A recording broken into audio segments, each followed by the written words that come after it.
Awak kak, kenapa mana bisa nak wafde? Hai. Mal to bahasa ni rodu bah. Itu rasan kan, udah nama bahasa nak kete.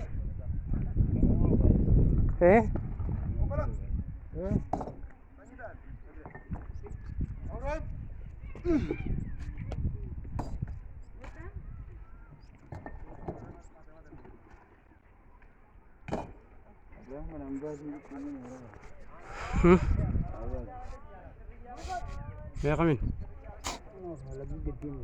Orang apa nama? Ini bahasa. Arah tanah udah ini tadi tu oleh sana ini dah ini. Akan wanita kita na sadiano kasi dala gambi.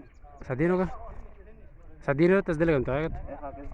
Kada ka gimbi na taban gimbi na taban. Lihat deh, jadi apa tu? Meter ko bile sadi mama tadi. Kata na pagkate angka apa? Untuk mangga angka baik piti.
Khabar hai.